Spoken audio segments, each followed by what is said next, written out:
Good morning, maulan na morning. Good morning mga busing. So ito, ginagawa natin ang isa nating unit na nagka-problema ang kanyang timer. So ang problema kasi sa mga Sharp, yung supply ng dryer saka supply ng wash, kumbaga dina-jump lang nila, pero original po ito.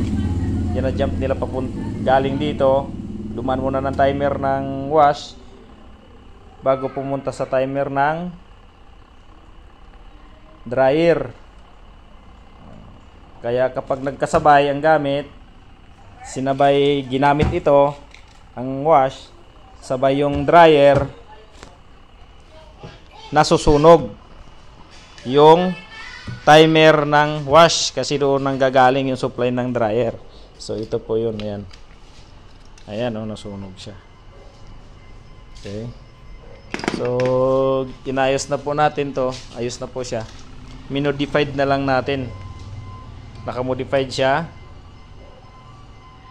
Bale, parallel connection na siya noon. Kapag nagka-problema ang timer ng wash, so hindi maapektuhan ang timer ng dryer. Ngayon naman, pag nagka-problema ang timer ng dryer, hindi maapektuhan ang timer ng wash. So para safety siya. At hindi siya overload. Na-overload yung wire na papunta dito, kaya siya nasusunog. So ngayon, nakaparallel na po. So safety na po sa niyan. So ayan, okay na po. So titestingin po natin. Oops. Ayan. Okay.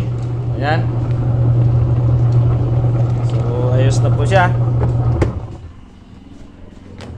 Ito naman po ang ating spin. Okay. Ayan. Spin. Okay. Ayan po. Malakas umikot. So yung isa nating client, hindi siya natapos kagabi na mag-wash kasi nga umusok daw ito. So naumusok po ito dahil pag ginamit nila magkasabay siya. Ngayon pag nagkasabay, wala naman sana problema doon, kaso nga lang ang gawa nung Sharp ay medyo mahina kasi yung supply ng wash, yung supply nitong dryer dumaan mula dito sa supply sa timer ng wash. Kaya pag nagkasabay sila, susunugin talaga ang wash timer. So yan, nakaparallel na po yan dito sa loob, nakamodified na po. So safety na po yan. Thank you po.